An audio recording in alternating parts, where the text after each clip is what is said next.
Boa noite, irmãos. Graça e paz. Eu queria que você abrisse a sua Bíblia no Evangelho de Marcos. Evangelho de Marcos, capítulo 4. Evangelho de Marcos, capítulo 4, verso 35 em diante, a palavra de Deus diz: naquele dia, sendo já tarde, disse-lhe Jesus: passemos para outra margem. E eles, despedindo a multidão, levaram assim como estava no barco, outros barcos o seguiam. Ora, levantou-se grande temporal de vento, e as ondas arremessavam contra o barco, de modo que o mesmo já estava a encher-se de água. E Jesus estava na popa, dormindo sobre o travesseiro. Eles despertaram e disseram: mestre, não te importa que pereçamos? E ele, despertando, repreendeu o vento e disse ao mar: acalma-te, emudece. E o vento se aquietou e fez grande bonança. Então lhe disse: por que sois assim, tímidos? Como é que não tendes fé? E eles, possuídos de grande temor, diziam uns aos outros: quem é este que até o vento e o mar lhe obedecem? Irmãos, a boa exegese conta para nós que o texto bíblico tem aquilo que está escrito e tem aquilo que está lido. Aquilo que está escrito é a essência do texto, é a razão pela qual o texto bíblico for escrito. E a razão pela qual esse texto bíblico que nós acabamos de ler for escrito é uma só. É para dizer para mim e para você que Jesus é Deus. Porque só alguém que é Deus Criador tem poder sobre a criação. Só aquele que é o Todo-Poderoso pode dizer: vento, acalma, e o vento acalma. Só aquele que é Deus Todo-Poderoso pode dizer: mar, sossega, e o mar sossega, porque ele é Deus. Então a essência, a razão, aquilo que está escrito, o objetivo desse texto é falar para mim e para você que Jesus é Deus, pronto, acabou. Mas, todavia, irmãos, se comunicam. Não é incomunicável aquilo que está escrito e aquilo que está lido. E aquilo que está lido é a parte devocional do texto. É a parte que eu aplico no meu dia a dia, na minha vida. Então, por exemplo, eu digo: eu estou vivendo um momento de grande tempestade. Talvez não está tendo vento, você não está com o seu barco no mar, você não está vivenciando literalmente isso, mas você está passando por alguns problemas, e que você tem chamado isso de tempestade. E aí vem Jesus e acalma essas tempestades da vida. Isso é o que está lido, isso é como a gente aplica o texto bíblico para nós, para o nosso dia a dia. Então eu queria que você pensasse comigo, a partir do que está lido, sobre a seguinte perspectiva: com Jesus no barco. Pensa assim: com Jesus no barco. E eu quero começar desmistificando algo que mentiram para o nosso coração e nós acreditamos. Disseram para nós por um longo tempo, e quando alguma coisa é dita por um longo tempo, nós acabamos acreditando nisso. Disseram para nós assim: crente que é crente mesmo não tem problema. Se você está tendo problema, ou você não é crente, ou você está em pecado. E nós começamos a acreditar nisso. Isso começou a entrar dentro do nosso coração de tal forma que quando a gente passa por momentos de angústia, de tribulação, seja qual for, a gente começa a pensar assim: será que eu não sou crente? Ou começa a avaliar a vida assim: será que eu estou em pecado? Aquele pecado que eu estou permanecendo nele, porque não tem jeito de não pecar. Contudo, a Bíblia diz para mim que eu não vivo na prática do pecado. E aí os crentes têm passado por angústias e, de repente, começam a se questionar, porque mentiram para o nosso coração. E eu quero começar desmistificando, dizendo o seguinte para você, o primeiro ponto meu. Com Jesus no barco, você vai ter tribulação. Presta atenção no que eu estou dizendo. Com Jesus no barco, você vai ter. Eu não estou dizendo que você pode ter, ou que talvez você tenha. Eu estou dizendo, você vai ter. E provavelmente você vai passar mais angústia do que aqueles dos quais Jesus não está no barco deles. Percebe que Jesus está no barco? Percebe que a iniciativa de entrar no mar e ir para onde ele havia dito para ir, foi Jesus quem mandou? Percebe que esses apóstolos estão em plena obediência a Jesus? E isso não evitou a tempestade. Esse fato não evitou a tempestade. O fato de Jesus estar no meu barco, o fato dele caminhar comigo, não me isenta de tempestade. Pelo contrário, provavelmente ventos vão soprar intensamente contra mim e contra você. Eu costumo dizer o seguinte, irmãos. Ou nós estamos entrando numa tempestade, ou nós estamos no meio de uma, ou nós estamos saindo e experimentando uma bonança. E eu tenho uma notícia para você, que talvez você não goste. Se você está experimentando uma bonança, um momento muito especial da sua vida, dá glória a Deus e se prepara para a próxima tempestade. Porque ela vem. Ela é inevitável. É angústia financeira. Você planejou tudo direitinho, sabe? Você fez um planejamento. Se você for como eu sou matemático, então eu calculo as minhas coisas, eu uso um negócio chamado Excel, que só os velhos sabem o que é, né? Eu uso um negócio chamado Excel, que faz planilha e tal. Eu faço uma planilha no Excel sobre os meus ganhos, sobre as minhas despesas, e eu calculo tudo direitinho. Está tudo certo. Aí, seu dente começa a doer. Seu dente dói, é só o meu que dói. Aí o dente começa a doer, você vai no dentista e você descobre que para ter dente bom, você precisa pagar caro. Mas não é pouco caro, não, moço. É muito caro para ter dente bom. Eu fui no meu dentista é meu amigo. Um cara querido, um particular amigo. Ele fez uma felicidade, ajeitou meu dente e tal. E aí, no final, eu falei para ele, Sérgio, quanto é que foi? Pô, João, nós somos amigos, né? Falei, somos. Falei, quanto foi? Ele falou, 3.500. E se ele não fosse meu amigo, eu ia querer bater nele. Mas ele é meu amigo, né? E aí, o Excel, tudo planejado, acabou, furou tudo. Como é que você faz agora? Você tinha previsto alguns imprevistos, mas não um imprevistão. Outro dia, um missionário que a gente acompanha falou para mim, João, o que foi, cara? Se eu estou feliz demais. Aqui no sertão, João, fazia 5 anos que não chove. E agora começou a chover. E eu estou feliz demais.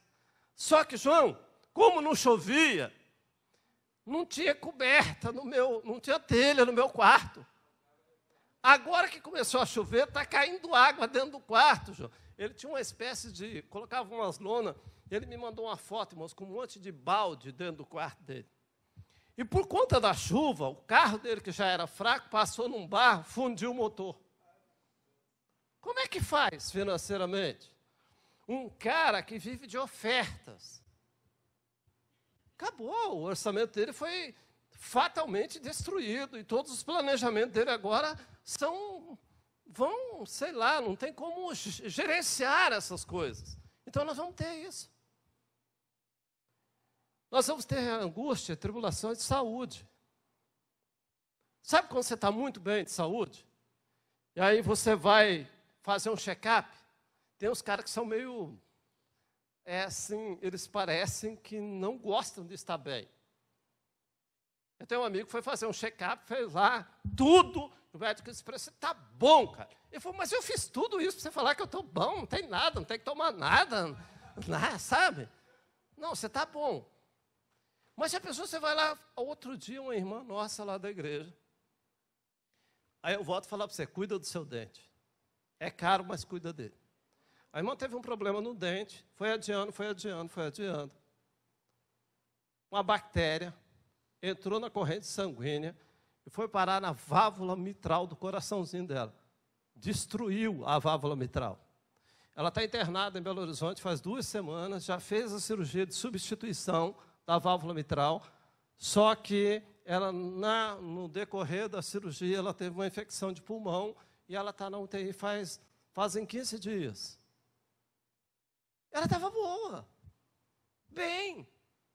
E agora, de repente, toda essa problemática, a família tem que se deslocar e agora está vivendo a tempestade. Eles estão vivendo um momento de angústia, de uma hora para outra. E a gente não prevê isso. E ela é crente, ela é do Senhor. E não evitou que ela tivesse isso. Então a gente tem. É um problema familiar. É o filho que você criou ensinando ele nos caminhos do Senhor. E depois você descobre, numa madrugada, que alguém liga para você e seu filho está bêbado. Se estiver bêbado, está uma notícia até não muito ruim. De repente você descobre que o seu filho está usando drogas. Não quero que nada aconteça disso com você, mas nós somos sujeitos, infelizmente. Droga está em cada esquina. Está em cada esquina. Então, aquilo que de repente você planejou está sendo destruído. O fato é, queridos, que com Jesus no barco nós vamos ter angústia. Quando você lê a história dos cristãos genuínos e verdadeiros, todos eles passaram por grande angústia, por grande tribulação. Eu só vou citar um para vocês.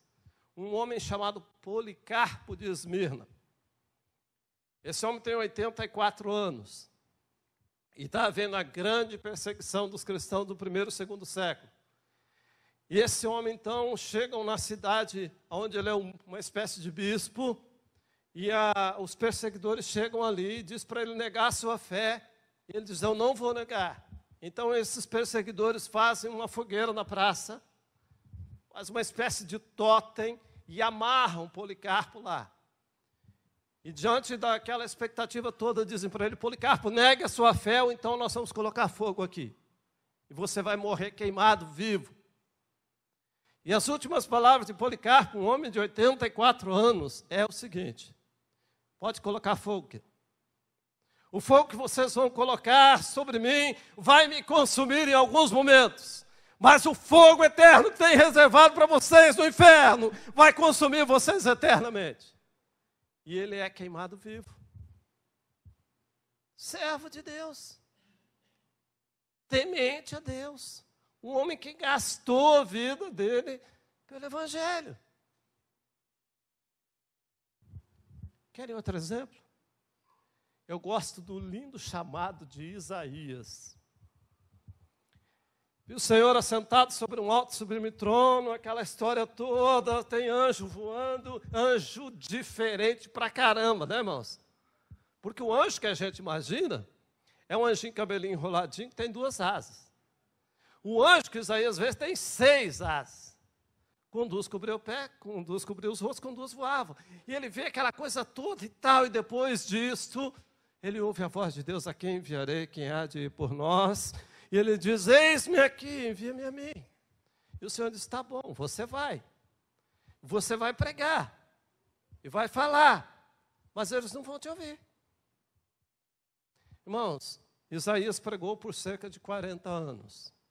Desses 40 anos, 3 anos, ele pregou pelado, nu, para chamar atenção, para ver se as pessoas atentavam. Sabe quantas pessoas se converteram com a mensagem de Isaías? Nenhuma. E o final da história de Isaías, segundo a tradição, é que ele é cerrado ao meio por um rei chamado Manassés. termina a história dele com uma serra que deveria ser muito rudimentar para aquele tempo, na praça, e serram o Isaías ao meio.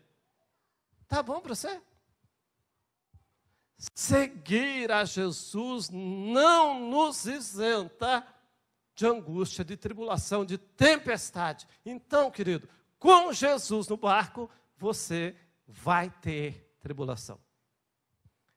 Mas as coisas, se ficassem assim, ficaria muito tensa, né? Você, pô, o pastor Wellington chamou esse cara para pregar, para falar só isso para nós, né? Ficaria muito difícil. Então, eu quero ir para o segundo ponto. Com Jesus no barco, nós vamos ter grandes surpresas.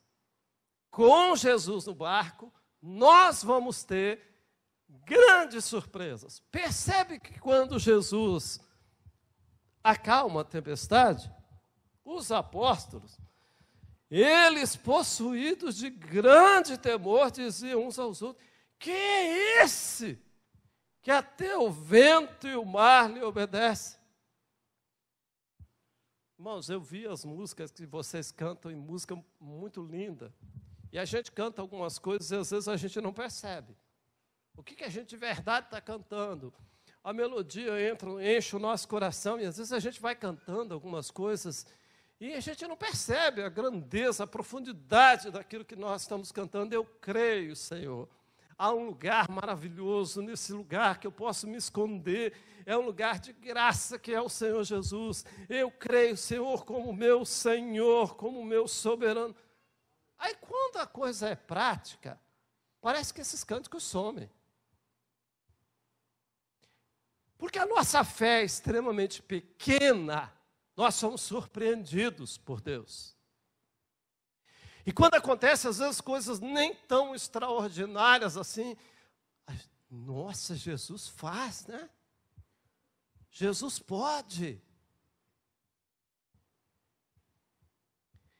Mas é interessante a nossa fé, irmãos. Você tem um filho, estou vendo uma irmã ali com uma bebezinha bonitinha ali, linda. Quando os nossos filhos são pequenos, tenros, e eles são acometidos de alguma enfermidade, a primeira atitude que a gente toma normalmente é tentar fazer um paliativo. Dá um chazinho, dá um comprimidinho, alguma coisa para que resolva aquilo. Imagina que um bebezinho está tendo febre. Aí você tenta fazer um paliativo, não funcionou. A febre prevaleceu. O que a gente faz? A gente corre para um pronto-socorro. Chega lá no pronto-socorro, o médico atendeu, tudo ok, mas a febre não baixou. Já está medicado, e aí o nosso coração começa a acelerar, começa a passar uma angústia no nosso coração. Sabe o que a gente faz depois disso? A gente ora. Eu te pergunto, não deveríamos no começo ter orado? Por que a gente vai de trás para frente? Não era lá no começo a hora da gente dizer assim: eu creio num Deus que disse para mim o seguinte: alguns sinais irão acompanhar aqueles que creem no teu nome. E um desses sinais é que nós estaríamos orando e as pessoas ficariam curadas. Mas eu creio nisso mesmo. Vou contar uma história para os irmãos. A minha esposa já escutou as minhas histórias 1.252 vezes. Eu era seminarista. Quando vocês enviam alguém para o seminário, eu acho que a igreja pensa assim: esse menino agora que está indo para o seminário, ele já era crente, mas ele vai ficar um crente maravilhoso lá no seminário, porque lá no seminário o pessoal passa o dia inteiro só orando e meditando. Né, Wellington? Lá é maravilhoso, mas não é bem assim, irmãos. O seminário é um lugar árido, difícil. E se você não for para o seminário muito crente, você fica descrente lá. É jogo duro, difícil, teologia pesada, trabalho, cobrança. Eu estava no seminário e saí de férias, terminei um período, fui para a casa do meu pai. passar um dia de descanso lá. Eu estava lá e meu pai falou assim para mim, ô João, tem um amigo meu que está com uma perna que os médicos não acham o que ele tem, a perna dele está muito feia, está toda necrosada, está toda preta. Você não vai lá orar com ele, não? Falei, vou. Sabe aquele vou orar assim, porque eu sou seminarista, e se eu não for, aí o pessoal vai falar assim, mas o seminarista não ora. Falei, vou. Aí meu pai pegou um carro que ele tinha, que era uma lenda, o carro do papai, né? Ele tinha um Dodge Polara, e a gente andava naquele Dodge, às vezes caía os vidros no meio da rua, a gente tinha que colocar, era uma lenda o carro do papai. Pegamos o Dodge do papai, eu, ele, acho que a Zurei foi comigo também, o Patrick. Chegamos lá, o Patrick cantou uma música e tal, e eu olhei, irmãos, a perna do rapaz estava um negócio impressionante. A perna direita dele estava toda escura, toda, não sei o que havia ali, eu também não entendia nada, muito pouco daquilo tudo naquele momento. E aí eu orei igual o presbiteriano ora. Eu já vi o presbiteriano orando, né? Assim, o presbiteriano ora achando que não vai acontecer nada. Ele ora achando que não vai acontecer nada. Ele ora assim, vamos orar aqui, Deus é soberano, o Senhor sabe, Senhor, Tu sabes, a perna do rapaz está ruim, e o Senhor é poderoso, se o Senhor quiser, o Senhor cura, né? Se o Senhor não quiser, também o Senhor leva o irmão. Um negócio mais ou menos assim. A nossa oração passa mais ou menos por esse caminho. E eu fiz a oração que você faz, que nós fazemos, que é do nosso dia a dia. Nós somos desse jeitão, nós somos presbiterianos. Faz parte da nossa vida isso daí. Glória a Deus, nós queremos na soberania de Deus. E nós oramos mais ou menos nessa direção. E eu orei assim. Orei e fui embora. Eu queria ir a férias. Passei os dias lá com o papai, fui embora. Aí estava passado uns meses e meio, mais ou menos, o papai estava falando com o papai. Eu lembrei do amigo dele, disse, pai, e teu amigo? O pai falou assim para mim, você não acredita. Quando ele falou, você não acredita, eu falei, morreu. O papai falou assim para mim, você não acredita, João, a perna dele, 3 dias depois, ficou curada. O homem está andando de moto. Aí o que você faz? Você toma um susto. Mas Jesus cura mesmo, hein? Mas, irmãos, isso foi tão forte, foi tão intenso, que eu comecei a achar que eu tinha alguma coisa. Eu tinha algum poder. E eu fiquei angustiado já assim, pelo próximo que eu ia orar. Falei, rapaz, é um negócio maravilhoso. E eu estava em casa, a gente alugava uma casa nos fundos, uma senhora da frente alugava a nossa casa, ela bateu lá na nossa porta, que fazia um barulhão. Disse, João, tem um senhor aqui que está enfermo, você não ora por ele? Falei, agora. Falei, agora vai. Aí eu fui orar por esse senhor, eu descobri que ele era da minha cidade. Eu conhecia ele. O nome dele é Seu João. Eu vi o Seu João, cara, falei, poxa, que privilégio, vou orar pelo Seu João. E eu orei pelo Seu João, com a fé agora nova, intensa, eu orei pelo Seu João. E o Seu João pegou um carro e voltou para a cidade. 2 dias depois, a minha vizinha veio lá, falou, João, falei, o que foi? Ela falou, Seu João morreu. Aí voltou tudo ao normal, né? O fato é, irmãos, que não está em mim, não está em você, está no Deus que você crê. Ele pode te surpreender, Ele é Deus, Ele acalma a tempestade, Ele diz para e parou, Ele diz cura e curou. Ele tem todo o poder, Ele é o Cristo vivo, aquele que era, aquele que há de ser. Nada se compara a Cristo, nada chega perto de Cristo, nada se aproxima de Cristo, e Ele está sempre surpreendendo a mim e a você. Nas coisas pequenas, nas coisas médias e nas coisas grandes. Ele está sempre surpreendendo. Ele é o Deus dos impossíveis. Comece a prestar atenção no como você ora e da maneira como você ora e comece a observar quantas respostas você já teve, porque Ele vai ser sempre e nada se compara a Jesus. E Ele está no seu barco, você não precisa recorrer mais a qualquer outra coisa, porque Ele já está. Eu terminei, irmãos, Colossenses, semana passada, lá com a minha igreja. Nós estudamos a Bíblia lá, livro por livro, há 8 anos, e agora nós chegamos em Colossenses. E Colossenses fala da suficiência de Cristo. Cristo é suficiente, não precisa de mais nada, Cristo é, Ele é, e Ele pode surpreender você. Deixe Jesus te surpreender. Saia da vida comum e deixa Jesus te surpreender. Comece a orar, experimentar, gozar das coisas que Cristo pode fazer em você e através de você. Ele é. Ponto final. Mas tem uma coisa nesse texto que eu quero confessar, é a coisa que mais me impressiona. Quando você começa a ler esse texto, no verso de número 35, diz assim: naquele dia, sendo já tarde, disse-lhe Jesus, passemos para outra margem.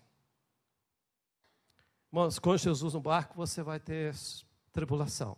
Com Jesus no barco, você vai ser surpreendido. E com Jesus no barco, você vai para outra margem. Eu não estou dizendo que talvez, pode ser, não, eu estou dizendo você vai, porque Jesus diz, passemos para outra margem. Quando eu caminho com Jesus, eu caminho com segurança que, independente da angústia, da tribulação, do temporal, da tempestade que eu possa estar passando, eu vou chegar na outra margem. E aqui eu quero contar mais uma historinha para vocês. Eu sou pantaneiro. Eu nasci no Pantanal. Eu acho que a maioria de vocês conhece o Pantanal pela televisão. É bonito. Quando a televisão vai fazer uma reportagem do Pantanal, ela foca nas coisas mais lindas do Pantanal. Mas eu estava no Pantanal, irmãos, há 50 anos atrás. O Pantanal é hostil. Para chegar no local mais perto da nossa fazenda, onde nós estávamos, onde eu nasci, era 3 dias de barco. Difícil. Isso fez com que o meu pai se tornasse um especialista em barco, navegação, porque era preciso. Foi por força das circunstâncias, o papai se tornou um especialista. Em qualquer embarcação que rodava no Pantanal, o papai era um especialista. O rio de maior navegação do Pantanal se chama Rio Paraguai. Ele é um rio grande, para os padrões que a gente conhece. Em alguns lugares, de margem a margem, dá cerca de 500, 700 metros. Não tão grande como os rios amazônicos, né? Que o nosso rio Amazonas tem um lugar no rio Amazonas que, de margem a margem, ele dá 20 quilômetros. Mas o rio Paraguai é um rio grande, caudaloso, e que é onde passam lá os pantaneiros. Só que tem um detalhe, irmãos, quando o vento a sul, o rio Paraguai forma ondas inacreditáveis, de 2,5 metros a 3 metros, dependendo do local. Depois de um almoço, o papai disse para mim, eu vou na cidade ali comprar umas coisas, umas provisões para a fazenda, você quer ir comigo? Eu, menino, criança. Eu disse, eu vou, pai. Ele pegou eu e mais um rapaz para ajudá-lo, e nós fomos para uma cidade do Paraguai, compramos os provimentos e voltamos. Quando nós estávamos de volta para a cidade, um temporal se formou, é imprevisível, e começou a ventar sul, e começou a ter ondas muito grandes. Nós estávamos do lado oposto do rio, do lado do Paraguai, e nós viemos margeando o rio, bem próximo da margem, onde as ondas chegam mais lentas, super tranquilo. Só que aí nós chegamos na fazenda, e quando chegou na fazenda era necessário atravessar o rio. E então chegou, nós vamos atravessar, e começa um processo, irmãos. Papai colocou o rapaz que segurava o leme desse barco, esse barco é um barco relativamente pequeno, de uns 4, 5 metros, com um motor no centro. E lá atrás um leme. E papai disse para o rapaz, só segura firme, nós vamos embora. E o papai ficou no motor, e aí começa um processo. Quando esse barco sobe na onda, tem que tirar a velocidade do motor. Eu escuto o motor até hoje. Quando o barco sobe, o motor faz... perde a força. Aí ele cai. Quando ele cai na onda, tem onda dos dois lados, irmãos, vindo com um ímpeto contra o barco. Aí se acelera, até subir na próxima onda.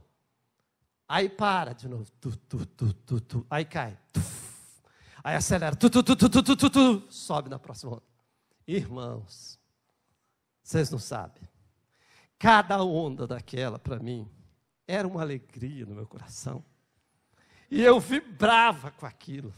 Aquilo para mim era uma aventura sensacional. E cada onda daquela... Sabe quanto que eu estava preocupado se eu ia chegar na outra margem? Nenhumzinho. E nós fomos naquilo, demoraram. Quando nós chegamos, eu criança não entendia muito, todos os peões da fazenda estavam à margem, prontos com novos barcos para socorrer o nosso barco, porque nós provavelmente afundaríamos. Mas eu não estava nem um pouco preocupado. Eu estava vibrando com aquela aventura. Quando nós chegamos, nós conseguimos chegar na outra margem, que o barco parou, o papai não conseguia sair do barco. A perna dele estava totalmente travada, porque ele estava tão tenso. Porque é o seguinte, se o barco afundasse, ele tentaria provavelmente me salvar e morreríamos os dois, e talvez o rapaz também que estava lá. Ele não conseguia se mexer, ele ficou travado. Mas eu vibrei o tempo inteiro. Sabe por quê? Quem comandava o barco era meu pai. Então eu tinha plena confiança que eu ia chegar na outra margem. Quem comanda o teu barco? Quem comanda o teu barco é Jesus Cristo. Então isso te dá convicção de que você vai chegar na outra margem. Passemos para a outra margem. Não é talvez. Não é uma tentativa. Não é assim uma incerteza de que nós vamos chegar na outra margem. Ele diz, passemos. E se Cristo diz passemos, é porque nós vamos passar para outra margem. Quem comanda o meu barco é Jesus Cristo. Isso me dá segurança de que, independente da angústia, da tribulação, seja de que área for, de que tamanho for, eu tenho uma certeza: eu vou passar para outra margem. Ainda que o meu passar para outra margem seja a minha morte. Mas a outra margem me espera aqui o céu aberto, me esperando lá na glória. Mas que eu vou para outra margem com Cristo, não tenho dúvida disso. Passemos para outra margem.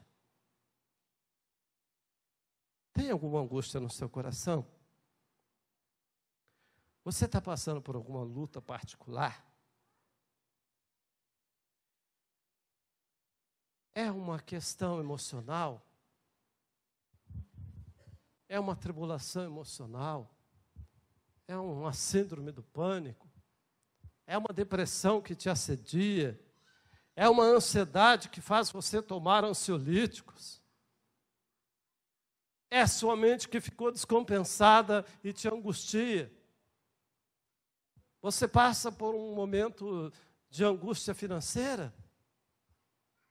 Você está passando por uma angústia familiar, com o esposo, com a esposa, com o filho, ou com alguém que é muito próximo?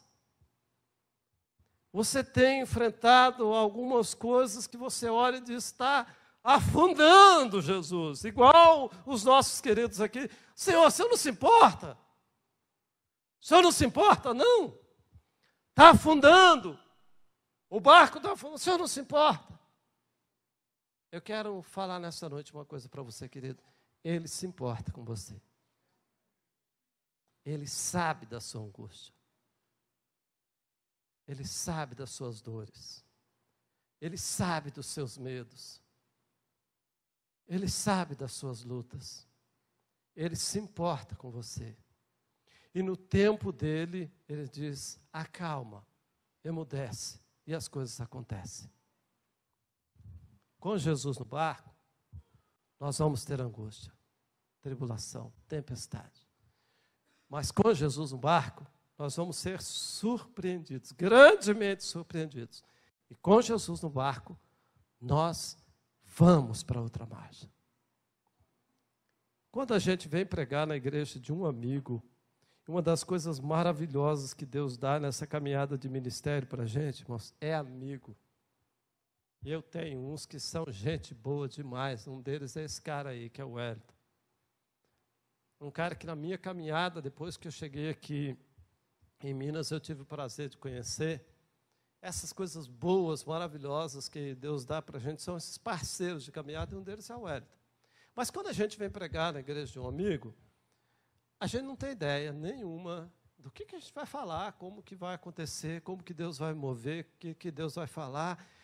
Às vezes, quando a gente está pregando na igreja que a gente conhece, tem uns que ficam pensando assim, o pastor está pregando isso por causa disso, Deus nem fala nada disso daí com ele, mas ele está pregando porque ele sabe que tem esse problema. Ele está pregando isso só por causa disso. Os crentes têm essas coisas assim, mas não é assim que acontece. As mensagens são geradas como parturientes. Nós, pastores, vamos gerando ela, e elas nascem, porque Deus quer que elas nasçam assim. Às vezes com algumas um pouco mais difícil, daquele parto mais complicado, outras um parto mais fácil, mas elas nascem assim. E o pastor é como uma parturiente que faz essas mensagens nascer. Mas quando a gente vai pregar na igreja de um amigo, a gente fica pensando, o que eu vou pregar lá? Porque o Wellington não me falou nada, não encomendou nenhuma mensagem, né? Não falou, fala disso, fala sobre aquilo. Até quando tem um tema, às vezes até mais fácil. Mas quando não tem, é um pouco mais desafiador. E a minha esposa me perguntou ontem, o que você vai pregar? Eu falei, eu ainda não sei. Você ainda não sabe? Já é amanhã. Eu falei, não sei. Ainda não sei. E por alguma razão quis o Senhor que nessa noite eu te falasse isso. Que com Jesus no barco, nós vamos ter tempestade. Com Jesus no barco, nós vamos ser surpreendidos. E com Jesus no barco, nós vamos chegar na outra margem. Você está passando por alguma angústia? Tem algo aí que você está enfrentando, uma tempestade, uma luta, que já está se avolumando a ponto de você começar a pensar assim, meu barco vai afundar? Eu não sei, eu não conheço vocês, mas eu queria orar com vocês. E eu queria que você, se você quiser orar comigo, você vai orar com um cara que é angustiado. Eu não sou um sujeito muito em paz, quase nunca, eu sou um pouco angustiado. A minha alma, volta e meia, ela se angustia com uma série de coisas. E eu preciso recorrer a Jesus, dizer, Jesus, nós vamos para outra margem, Jesus, mas está difícil. Você vai orar com um sujeito que é extremamente limitado, mas que crê firmemente em Cristo Jesus. Que confia plenamente que Ele é, que Ele era, que Ele sempre será, que o poder dEle é infinito para fazer infinitamente mais do que tudo que pensamos ou pedimos. Então, eu nem vou chamar os meninos da música para não ficar um negócio emocional e você vir aqui à frente, de repente, por conta de um momento emocional. Eu queria que fosse racional mesmo. Você está enfrentando uma luta particular? Está difícil aí? Quer orar? Eu queria que você saísse do seu lugar, viesse aqui, para que a gente pudesse orar nessa noite.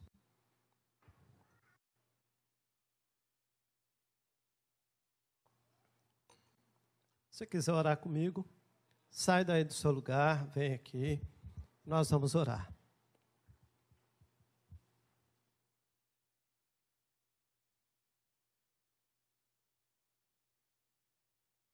Com Jesus no barco, nós vamos ter tempestades. Mas com Jesus no barco, nós vamos ser surpreendidos. Com Jesus no barco, nós vamos chegar na outra margem. É Ele quem comanda o nosso barco. Então nós podemos confiar. Mesmo em meio de muitas angústias, de repente ainda dar um sorriso e dizer, eu tenho certeza que eu vou chegar na outra margem. Eu tenho certeza, Deus. mesmo no meio da minha angústia, da minha dor, abrir um sorrisão e dizer: Deus está cuidando de mim. Deus está cuidando de mim. Isso daqui vai passar, eu vou chegar na outra margem. Quer orar comigo? Sai aí do teu lugar, vem aqui. Se Deus falou no teu coração, vem aqui, não deixe esse momento passar não, para que a gente possa orar.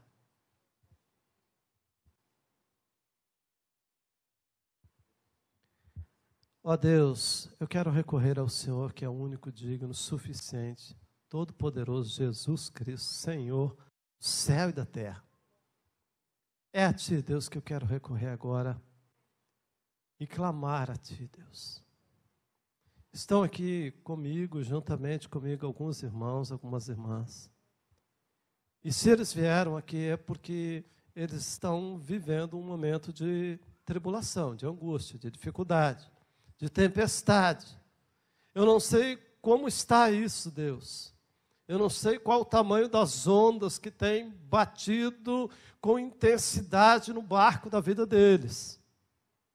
Eu não sei, Pai, o tamanho do barco. E diante da grande onda, talvez eles estão com medo. Talvez o coração deles esteja apertado, Deus. Eu não sei, eu não conheço eles, não conheço a realidade deles. Mas eu venho aqui, Deus, para clamar ao Senhor, que é o mesmo que aqueles apóstolos clamaram, e o Senhor acordou e disse: acalma, vento, mar se aquieta. E tudo se fez calmo. É a Ti, Deus, que eu recorro agora, ao único que pode responder de verdade para nós, ao único que pode trazer abundância, paz, ao único que pode nos levar a outra margem. Por isso, Deus, eu clamo que o Senhor visite meus irmãos, minhas irmãs que estão aqui agora, com aquela paz que excede todo entendimento.